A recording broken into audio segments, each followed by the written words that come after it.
Të dashur teleshikues të televizionit të shqiptarëve të Amerikës, zgjedhjet në Kosovë përfunduan edhe numërimet e fundit edhe të votave të diasporës janë numëruar dhe megjithatë këto kanë shkaktuar edhe debate në lidhje me vërtetësinë e këtyre votave, madje edhe protesta. Megjithatë, edhe pas numërimit të votave të diasporës, Lëvizja e Vetëvendosjes si partia kryesore e Kosovës ka vetëm 48% të votave, e ka të pamundur të krijojë vetë qeverinë dhe po hidhen hipotezat për krijimin e qeverisë të përbashkët me një pjesë të opozitës ose edhe me forcat e minoriteteve, megjithatë për të analizuar drejt për drejt situatën paszgjedhore në Kosovë, kemi bashkëpunëtorin tonë prej kohësh via Skype, zotin Agim Aliçkaj. Agim, mirë se erdhe. Mirë se ju gjeta, Rafael. Si jeni ju, jeni mirë? Ju si drejtor, organizator i dhe Ligës Qytetare Shqiptare Amerikane jeni gjithmonë nën kontroll të situatës si po zhvillohen ngjarjet. Si e vlerësoni, a e ka të mundur Lëvizja e Vetëvendosje të krijojë një qeveri për shembull me minoritetet jo serbe? A është e mundur kjo? Shansat ekzistojnë, zotë Rafael. Ajo dihet që I ka fitu për mi 42% vetë, do më thonë rreth 48 deputet. Asaj duhen 60 gjatë një, sa di unë, për me mri numrin me udhëheq, me kriju qeverin. Ajo I ka mundësit më të mira të realizojë, dhe nuk ka kurfar logjike që dikush me 20% të krijoj qeveri, kur ekziston dikush që I ka 40%. Se vetëvendosja vetëm ka më shumë vota dhe më shumë deputet se sa bashkë PDK-ja dhe LDK-ja. Prandaj logjika është që asaj të mundsohet, edhe këto partitë opozitare duhet të jenë të gatshme të hyjnë koalicion me Vetëvendosjen si partia më e madhe, sepse çfarë do qeverie që krijohet, është tash pyetje stabiliteti I asaj qeverie. A do të bëhet një qeveri që pas ndoshta 5-6 muajve, një viti s'ka më shumë me funksionu, apo do të krijohet një qeveri që ta vazhdojë një mandat 4 vjeçar sikur që ishte qeveria e Kurtit. Prandaj, unë mendoj se vijat kuqe nuk do të duhet kishte, zoti Rafael. Në mes partive pozitës dhe opozitës. Vetmja vije kuqe, unë e jap mendimin tim, është me listën serbe. Arsyeja shumë është e thjeshtë.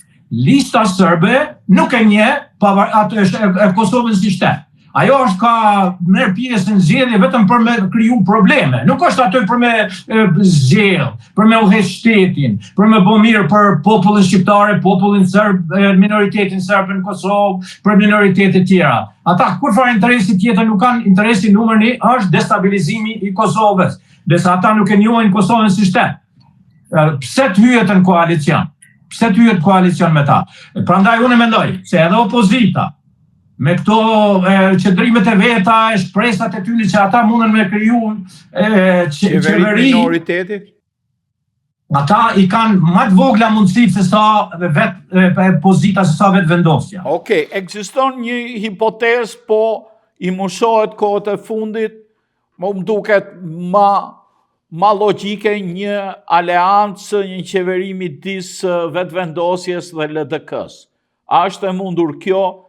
Qoftë edhe me ndërhyrjen e presidentes. Partia më e madhe, Vetëvendosja, në koalicion me partinë Guxo edhe Alternativën, ata I kanë fituar votat shumicë, ata duhet t'i ofrojnë mundësinë edhe LDK-s, po ndoshta edhe PDK-s, unë nuk kam ndonjë problem as me AK-n, që të krijohet një koalicion për të krijuar një qeveri të fortë, një qeveri e cila mundet me pru vendime, e cila mundet me funksionu si duhet. Me funksionu, ta forcoj shtetin, ta forcoj demokracinë, të ecet përpara edhe mos ketë problemet mbrëmshme të përditshme njëri me tjetrin. Tashti, mundësia për krijimin e koalicionit me LDK, unë mendoj se është reale, edhe do të ishte normalisht që unë mendoj se do të ishte gabim shumë I madh nga partitë opozitare të bëjnë vijat kuqe me vetëvendosjen. Për arsye se çka do si të formojnë ata nuk besoj që kanë me mund me formu pa listën serbe. Pra nëse ata mendojnë se do të krijonin një qeveri me listën serbe me udhëheq Kosovën, do ta harrojnë për arsye se do të ketë aq shumë probleme, cilat ata nuk do të jenë gatshëm me përballu. Një problem tjetër është se lista serbe ka me përcaktim në kushtetutën e Kosovës 10 vende. 10 vende të tjera janë për minoritetet e tjera. Por një deputet, më duket i pakicës bosnjake, ka kaluar me listën serbe. Kështu që janë për 11 me 9. Unë nuk e kam atë informat.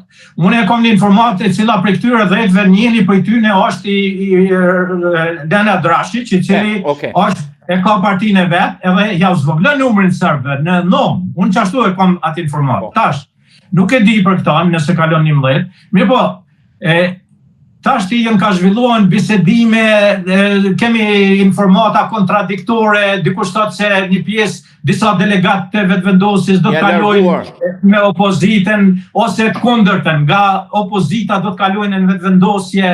Kështu që këtu janë çështje e bisedime dhe gatishmërisë të deputetëve që të orientohen. Ka disa deputetë që dojnë ta krijojnë një shtet të fort, edhe atëherë ata mund t'i ofrohen vetëvendosjes, ajo e lehtëson punën që të krijohet qeveria. Mirë po, ne nuk dim asgjë. Kjo është një gjë pa nuk vetëm ata që janë në bisedime mund të arrijnë ta kuptojnë se si. Mund të linë. Prandaj mund të shkojnë çdo mënyrë. Unë megjithatë mendoj që nëse një qeveri krijohet nga partia që ka fituar 48 vende, do të jetë qeveri stabile e cila ka shans ata të kryejnë mandatin. Mirë po, çdo gjë është e mundur brenda kushtetutës, ka mundësi që edhe partitë e vogla të krijojnë qeveri, por përveç asaj qeverisë ka më qenë. Tash topi më duket se mbetet në dorë presidentes. Sipas kushtetutës Kosovës, duhen neni 66, duhet 60 ditë që të zgjidhet parlamenti, kryesia e parlamentit dhe kryetari i parlamentit njëherë, pa të caktohet qeveria. Si duken, apo ende ka paqartësi në këtë mes?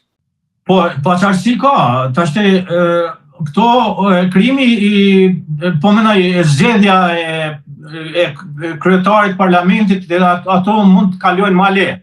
Mirë po, kur të vjen puna të zgjedhja të propozimi për qeveri, kur duhet t'i kesh numrat e caktuar, atëherë mundësia e parë normalisht që jepet partisë më së madhe, ajo sa di unë ka 2 javë. Mas 2 javësh nëse s'arrin. Mas 2 javë i vazhdohet me një kandidat tjetër për kryeministër, prapë edhe 10 ditë. Mas aty në 10 ditëve atëherë nëse ajo nuk ja arrin qëllimit që ta krijojë, atëherë jo ofrohet partisë dytë me numër, edhe ato atëherë kanë drejt të bisedojnë. Unë mendoj se ka mu arrit kjo e para. Besoj shumë fort që do të arrihet kjo e para dhe kjo do të ishte zgjedhja më fatlume për Kosovën. Si e shpjegoni faktin që po akuzohet LDK-ja që ka bërë shkelje apo hile në votimin e diasporës?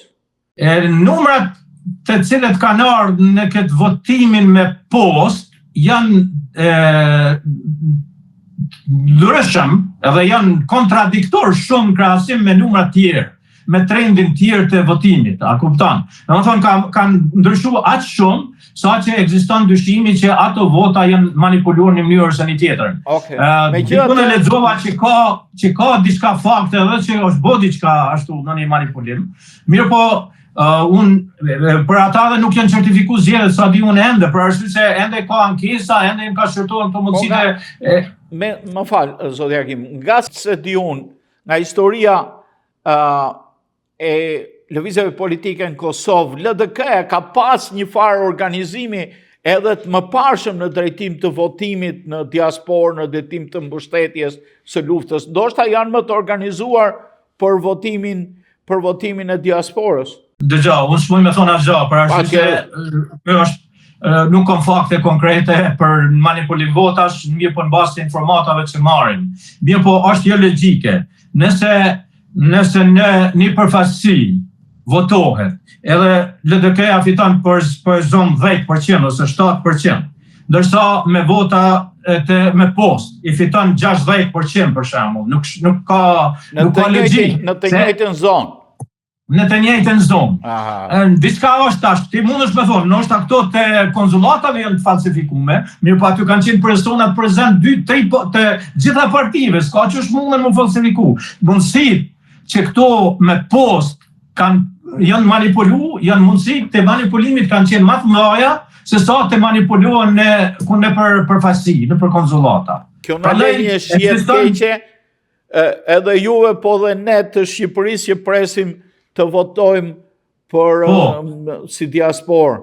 Megjithatë, manipulimi i votave është një fatkeqësi për çdo kënd. Është fatkeqësi.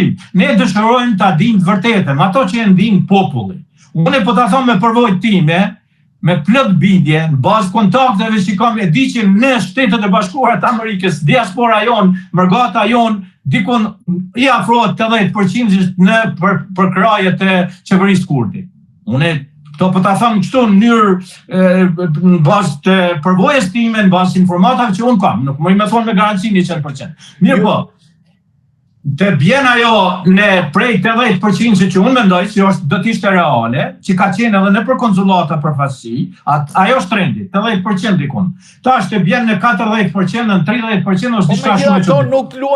Nuk duket se luajnë një rol të madh në votimi përfundimtar, vetëm më tepër grindje kështu sa për se nuk luajnë rol, mundën me luajt rol ndoshta një deputet anej, një deputet kënej, nuk luajnë rol. Prandaj unë mendoj se është mirë të përbyllet kjo edhe të shihet se si që mundet të krijohet një koalicion. Ajo do të ishte fatmirësia sepse edhe ashtu ka shkuar shumë gjatë. Është mirë të krijohet qeveria, të ecet përpara të fillon shteti të funksionojë si duhet, sepse e dini vetë, kur është një qeveri ende e pa krijuar gjithmonë nuk mund punohet si duhet për burri fort. Okej. Një problem tjetër, një nga problematikat që ka pasur qeveria Kurti ka qenë nën presion nga Bashkimi Evropian edhe nga Shtetet e Bashkuara për të arritur një marrëveshje në lidhje me krijimin e bashkësisë së komunave serbe.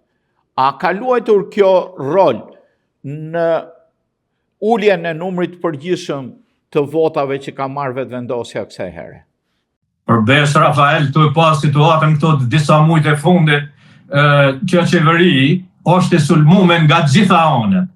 Edhe nga opozita, nga oligarkët, nga Serbia, edhe nga Bashkia Ndërkombëtare, për një arsye, pse kjo qeveri ka punu mirë. Ka punu drejt, jo pse ka punu keq. Kjo e ka shtri shtetin në mbar territorin, e ka siguru paqen, o ka punon mirë për minoritetet serb, o ka i sulmon kriminalet serb. Ato institucionet paralele, ilegale, banditat, drogat, kriptovalutat, gjitha tjerat, do me thoni ka eliminu, por Bashkia Ndërkombëtare jo influencume, po me presion nga Serbia, Rusia dhe forcat evropiane brenda Evropës, cilat nuk janë në favor të kombit shqiptar, gjatë gjithë historisë nuk kanë qenë, ata janë kod pak kënaqur me realizimin e shtetësisë Kosovës, sepse dëshira aty në është që Kosova të mbetet nën kontroll. Nuk dëshirojnë që të jetë plotësisht e pavarur. Këto është shumë e qartë, do kemi pa gjatë këtyre 4 viteve. Prandaj, ata janë gabim, qeveria Kurti ka punu mirë, halal Zoti ja bot për punën që e kanë bo, besoj që tashti ato çështjet kryesore që kanë qenë problem, që kanë qenë funksionimi i këtyre institucioneve paralele, shumica janë eliminu, kështu që tash me Bashkinë Ndërkombëtare unë mendoj se në mandatin e ardhshëm do të ketë nevojë që të ketë thymje. Tani unë kam një pyetje lidhet edhe me pozicionin tuaj si drejtues ekzekutiv i ligës. A mendoni ju që ardhja e presidentit Trump në pushtet, qëndrimi që mbajti ndaj Ukrainës, fakti që presidenti Trump synon që të krijoj paqe me çdo mjet, a mund të shihet si një mënyrë ndoshta për të përsëritur diçka ngjashme ndaj Kosovës? Unë e shiqoj këtë punë pak më ndryshe. Unë jam optimist. Shumë mirë. Presidenti Trump kërkon paqe. Në Ukrainë, për me bë paqe, duhet ose me lëshupe Ukrajina, ose duhet me luftu shumë a shumë me mi marrë territori. Po. Me luft. Po. Amerika dhe Donald Trump dëshirën paqe dhe nuk është i bindur se duhet me investu ma shumë, me shpenzue, me vdet, njerëzit e tjerë. Tashti, në Kosovë është e kundërta. Në Kosovë ekziston paqja. Nëse don dikush, edhe Donald Trump, edhe Serbia, për me ndrue situatën në Kosovë, duhet të krijoj problem. Domethënë të krijoj luftë. Është e kundërta. Nëse shkon presidenti Trump me formulën e tij, që unë i besoj, që dëshiron paqe, e ka shumë lehtë. Vučićit i thot, dëgjoj zotëri, ti nuk e kontrollon Kosovën. Kosova është, veriu i Kosovës është pjesë e Kosovës. Populli i veriu të Kosovës, ne do të bëjmë çmos që ata i kanë drejtat, edhe ata i kanë drejtat. Mirë po ti, nëse don ti me kriju problem, me na shkaktu luftë, me marrë veriun e Kosovës, unë jam i gatshëm me të përkrah, prandaj mbyllë rre atje urt. E ndërsa Kosovës i thot, zbatoni drejtat e njeriut, vazhdoni me punu, zbatoni ligjin, prandaj këtu ka shumë lehtë, është e kundërta e Ukrainës. Edhe nuk ka kurfar arsye që për një situatë që është fundit edhe status quo-ja e tillë që është sot, as nuk ka vdekje të mëdha, as nuk ka do me thonë është qetësi, jeta është ka vazhdon, minoriteti serb nëse don me qenë i lumtur ka i gjitha koncepti i administratës Trump ka qenë rrisni shkëmbimin ekonomik dhe problemet sociale zgjidhen, ndoshta edhe pa njohje, ky paktën ka qenë koncepti i Erik Grenellit, edhe pa njohje të është një problem aty zoti Rafael që ata nuk e kanë qartë. Nuk e njohin Serbinë.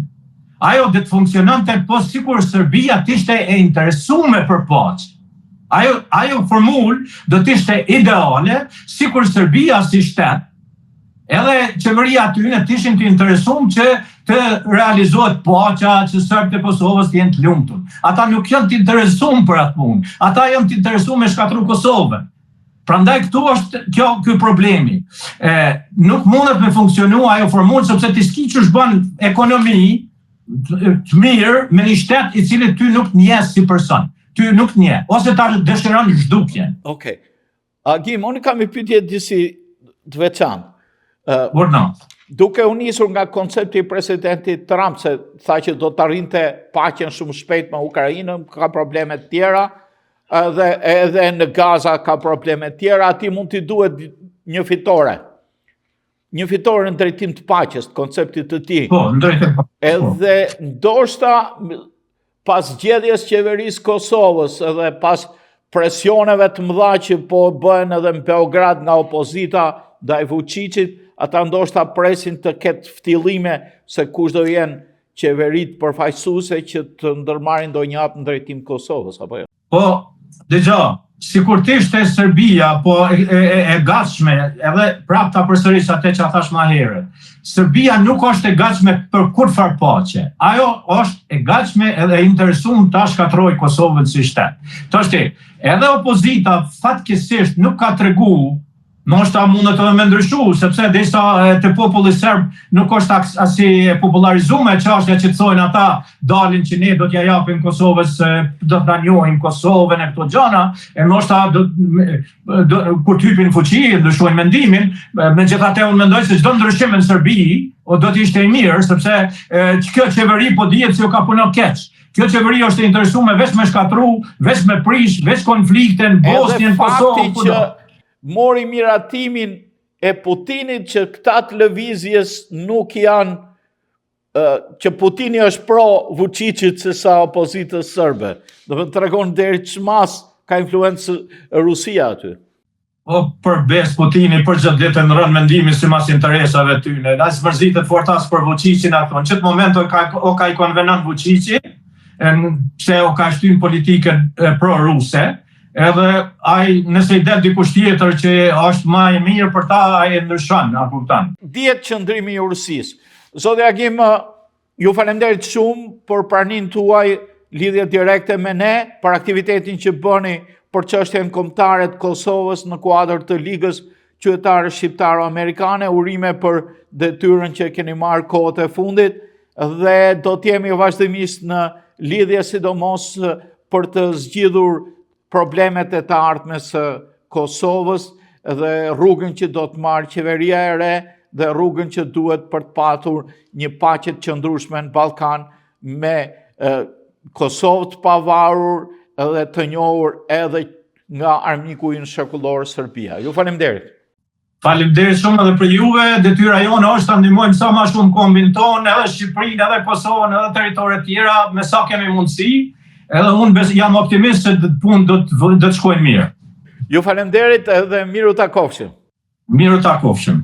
Të dashur teleshikues të televizionit të Shqiptarëve të Amerikës, ishim këtu në lidhje via Skype me zotin Agim Aliçkaj, drejtues ekzekutiv i Ligës Qytetare Shqiptare Amerikane. Folëm mbi përfundimin e zgjedhjeve në Kosovë dhe situatat e mundshme për krijimin e një qeverie pas zgjedhjeve. Miru takofshim në emisionet të tjera.